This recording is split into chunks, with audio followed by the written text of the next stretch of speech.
زمان و ئەدەبی کوردی پۆلی هەفتەمی بنەڕەتی لاپەڕا 123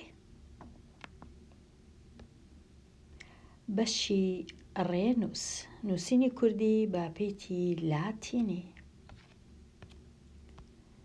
پێشەکێکی مێژوویی کوردەکان بەر لە هاتنی ئاینی ئیسلام خاوەنی ئەلفبەیەکی تایبەتی خۆیان بوون و بە قسەی زانایی بەناوبانگی کورد مامۆستا بلەج شێرکۆ کورد پێش هاتنی ئیسلام لە چەپەوە بۆ ڕاست و بە ئەلفبەیەکی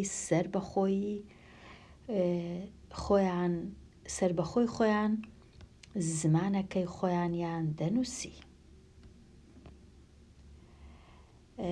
بەڵام لە دوای ئەوەی ئاینی ئیسلام لە ناو کورد بڵاو بووە، کورد وازی لەو ئەلفبەیە تایبەتیەی خۆیان هێنا و کەوتنە سەر نووسین بە پیتی عەرەبی. زۆر لە مێژوو نووسان لەو باوەڕەدان کە کوردەکان بە 2800 ساڵ پێش زاین خاوەنی ئەلفبەی تایبەتی خۆیان بوون. بەڵام دوای موسڵمان بوونیان وازیان لە نووسین بە زمانەکەی خۆیان هێنا و پەنایان بردە بەر زمانەکانی عەرەبی و فارسی و تورکیەوە، بە تایبەتی زمانی عەرەبی کە زمانی قورئانی پیرۆز، دوو زمانەکەی تریش زمانی دەسەڵات بوون. بەڵام لەگەڵ ئەمەشدا لەولاو لەملادا کورد جاروبار نووسینی ئەدەبی و ئاینی و تەنانەت زمانەوانیشیان بە کوردی بەڵام بە ئەلفبەی عەرەبی نووسیوە. باشترین نمونەش هۆنراوەکانی بابا تایەری هەمەدانی و عەلی حەریری و فەقەی تەیران و بێسارانی و ئەوانی تر بوون.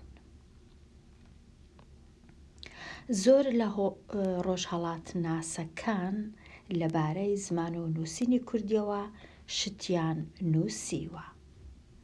قەشا گارزۆنی ئیتالیایی لە ڕێزی پێشەوەی ئەوانەوە دێت، ئیتالیایی ببورن. ئەو قەشەیە لە ساڵی 1787 زاینی کتێبێکی لەبارەی ئەلفبەی کوردیەوە لە چاپدا.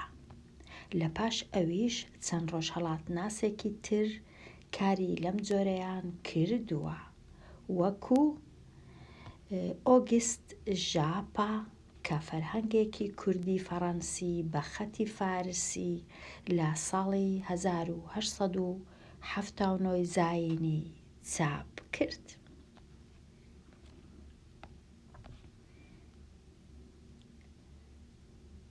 گرنگترین کاری ئەم بوارە کتێبەکەی یوسف زیائەددین بوو کە لە 1892 زاینی نووسراوە. پێش ئەویش مەلا مەحموودی بایەزیدی لە ساڵانی 1858 هەتا 1859 ئەلفبەیەکی بە پیتی عەرەبی بۆ نووسینی زمانی کوردی دانا. لەو نووسراوەدا مەلا مەحموود هەوڵی داوە شێوەی هەندێک پیت دروست بکە کە لە عەرەبیدا نین، وەکو پیتی پ، چ، گ، ڤ، ژ و پیتی دیکە. یەکەم پەرتووکی ئەلفبێ لە ساڵی 1909 زاینی لە ئەستەمبۆڵ دەرچووە بە ناوی ئەلفبای کرمانجی.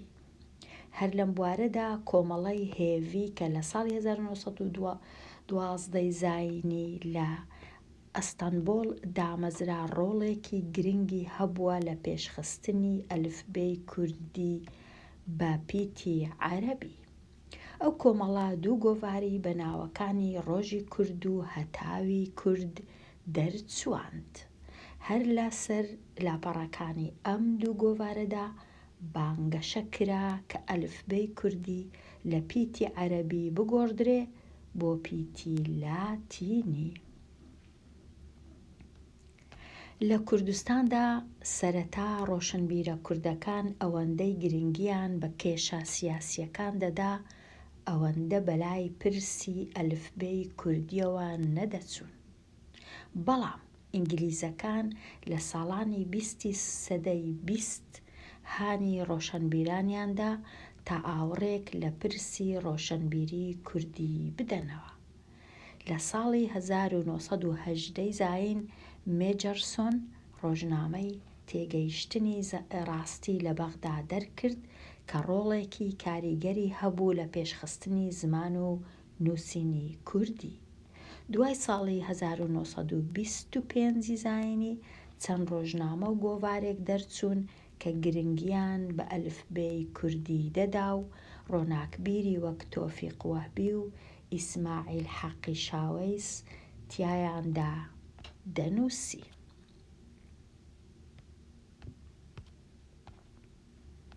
هەر لەم بوارەدا بیرۆکەی گۆڕینی پیتە عەرەبیەکان بە پیتە لاتینیەکان لە ناو کورد پەیدا بوو.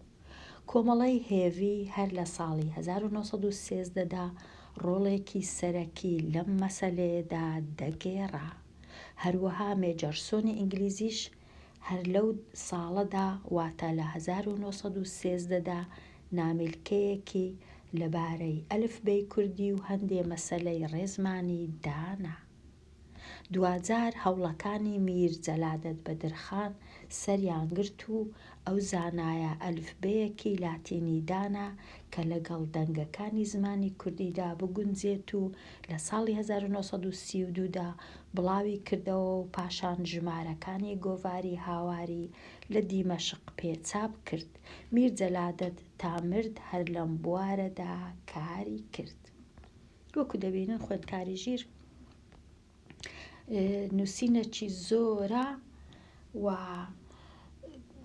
زۆر لەو نووسینە باشانە نییە.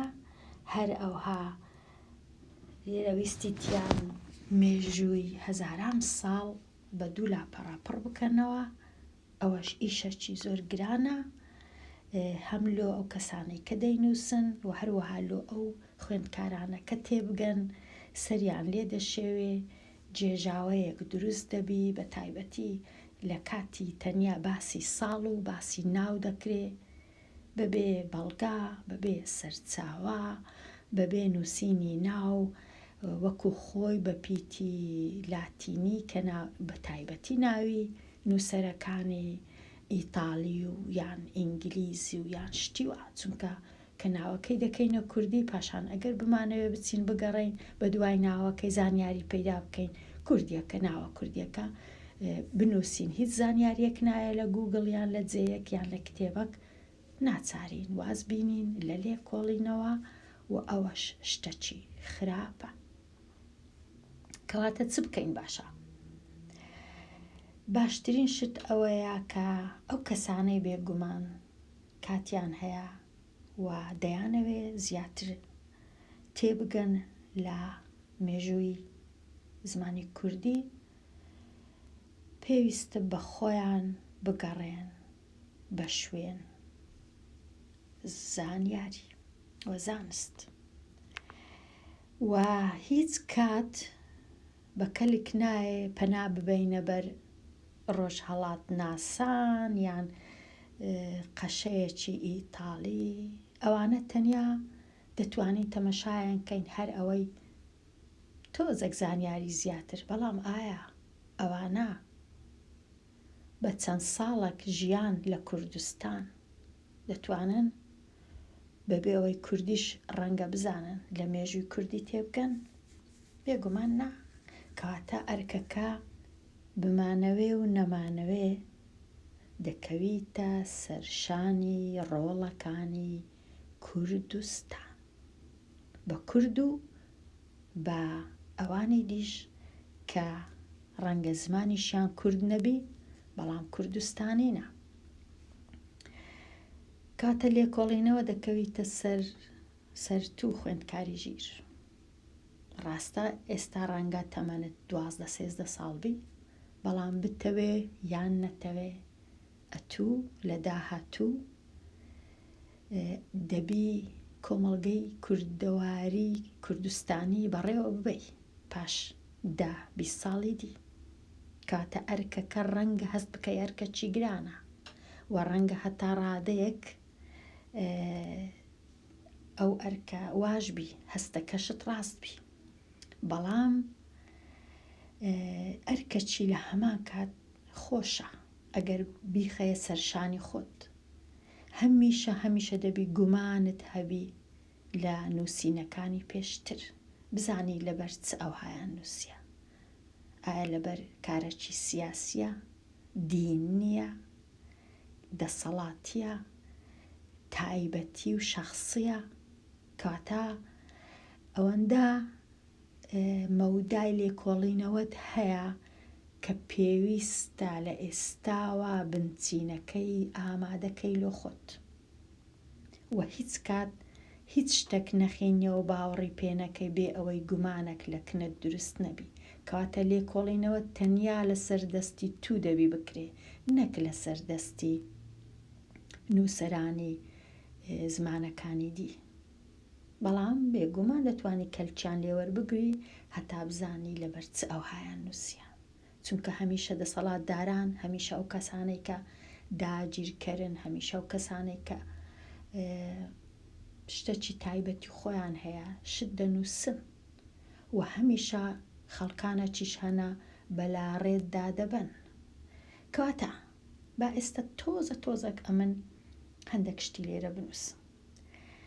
یەکەم میلەت، یەکەم گەل کە نووسینی دەست پێ کردیە چێنە؟ سۆمەریەکانن. سۆمەریەکان چێنە؟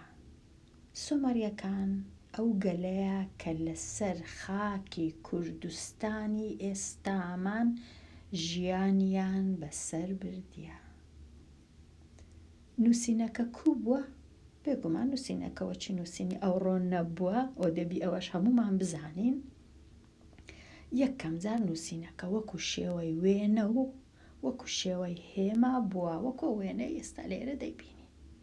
بۆ وێنە بیان ویست با بنووسن ماسی، وێنەکەیان بە شێوەیەک دروست دەکرد، یان دەست وێنەکەیان دروست دەکرد. پاشان ئەو وێنانە زۆربەیان هەتا ئێستا ماینە، هەرچەندە زۆربەی زۆریان دزران چوینە مۆزەخانەکانی ئەوڕۆپی و ئەمریکی، چونکە ئەو شێوە نووسینە سۆمەریەکان لەسەر با بڵێین وەکو لەسەر قوڕ و گڵ دەیان نووسی. چیان بەکاردەینا؟ شتێک بەکاردەینە وەکو بسمار، وەکو بزمارەك بەکاریان دەینا هەتا قوڕەکەی جێەکەی بکەنەوە، پاشان وشتیان دەکرد ئەو قوڕە ئەو گڵە و پێیان وابوو کە دەمینێت چەند هەزار ساڵ و ڕاستیشە. هەندێکیان بێگومان لە ناو چووینە و خرابووینە و شکاینە، هەندێکیشیان هەرماینە. ئەو سۆمەریانە کەنجی ژیاینە. ئەو سۆمەریانە پێش زیاتر لە 5,000 ساڵ پێش ئێستا، 5,000 و 6,000 و 7,000.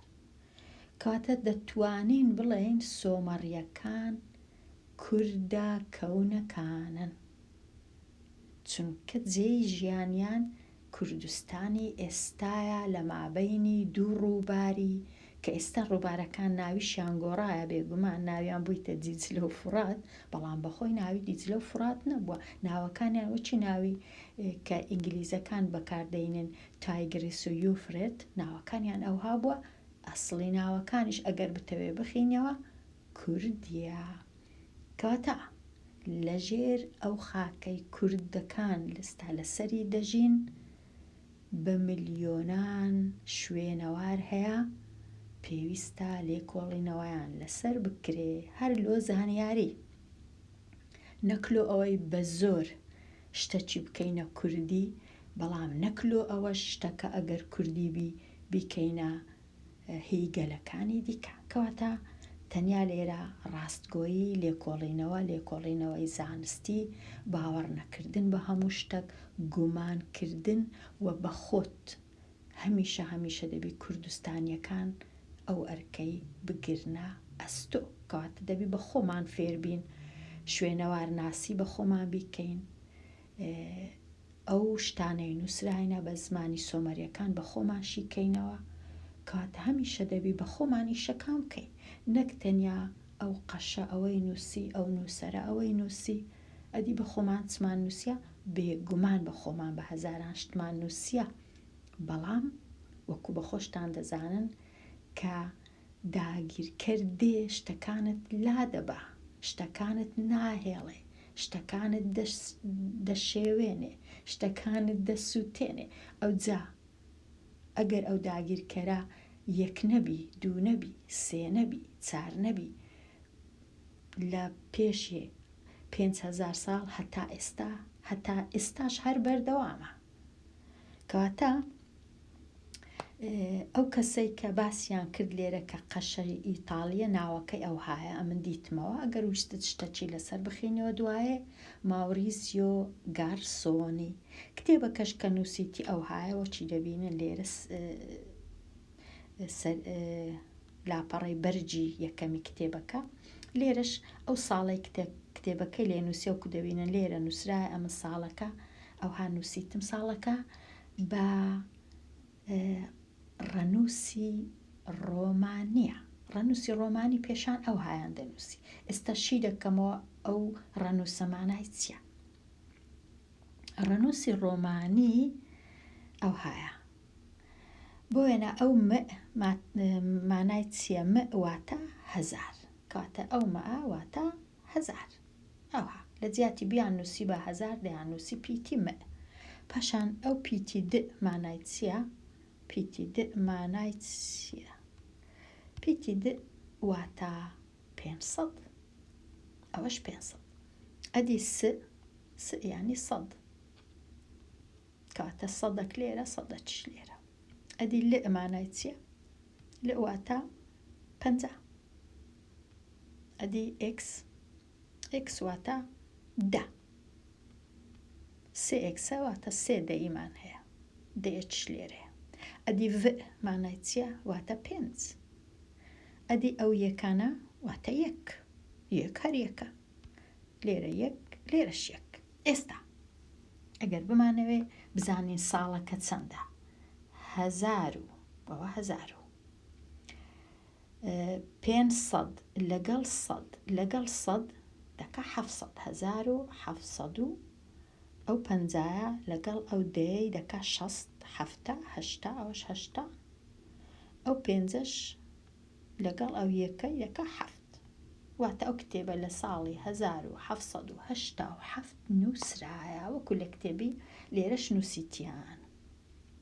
کاتە گەر بتەوێ بزانێ ڕۆمانیەکان ڕێنووسەکانیان کوو بووە، دەتوانی لە گوگڵ بگەڕێی و هەر ژمارە کە تویست دەتوانی بیگەڕێنیەوە لە مابینی ئەو دوو نووسینەی ژمارەی. ئەوە تۆزەک زانیاریەکی تۆزەک ڕەنگە بەکەلک بی. ئێستا ئەگەرە من بگەڕێمەوە ئێرە، یەکەم جار نووسینەکان کوو بووە. ئەو نووسینەی ئێرە، ئەو ستونەی پێشی 3200 ساڵ پێشی زاین، واتە 5200 ساڵ پێش ئێستا ئەو هایان دەنووسی. پاشان چی لێ هات؟ پاش 200 ساڵ چی لێ هات؟ تۆزە گۆڕیان ئەو های لێ هات. پاشان 2400 ساڵ پێش زاین چی لێ هات؟ ئەو های لێ هات. ئەوجا پێش 4000 ساڵ چی لێ هات؟ تۆزە گۆڕاوکو دەبینین هەموو شتێک لە ژیان لە گۆڕانە. یەکێک لە ناو دەچی، یەکەکی نوێ دێتە سەر. هەموو هەتا ئێستاش هەروایە. کەواتە ئەو نووسینە ئێستا هەیە بە هەزاران گۆڕانی بەسەرداهاتیە، هەتا بوویتە ئەو نووسینانەی کە ئێستا بوویتە ئەو پیتانەی کە ئێستا پێی دەنووسین. پاشان ئێستا ئەو لاپەڕەیەم لە چێ هینایە؟ ئەو لاپەڕەیەم لە کتێبی سۆران حەمەڕەش هینایە کە لێرە ناوەکەی هەیە. نووسەرە باسی ئەلفوبێیەکان دەکا لە کتێبەکەی کورد کێیە. ئەو نووسینەی ئێستا لێرە کە دەیبینین ئەو ئەلفوبێی ئێرە، ئەو ئەلفوبێیە ئەلفوبێی کوردی لە سەدەی نۆیەمی زاینەوە وەک ئەلفوبەیەکی دێرین، واتە کوردەکان لە سەدەی نۆیەمی زاین ئەو هایان دەنووسی. نووسینەکە 29 پیتە. باشەوە ئەو هایان دەنووسی. پاشان لێرە ئەلفوبەیەکی کەشەیە کە کوردە کۆنەکان واتە ئێزیدی کە کوردی کوردە بێگومان، بەڵام ناوی کوردی ئێزیدی هەر لەبەرەوەی کە دینەکە دینی ئێزیدیە، دەنا زمانەکە هەر کوردیە. کوردی ئێزیدی کتێبەکەی خۆیان بە کونووسیە بەو جۆرە ئەلفوبەیان نووسیە. ئەوەش زۆر پێشی 2000-3000 ساڵە، کاتە ئەوەش زۆر کەونە، ئەلفوبەیەکی کەونە کە کتێبی پیرۆزی ئێزیدیەکان پێنووسرا. ئەدی ئێرە چییە؟ ئەو ئەلفوبەیە چییە؟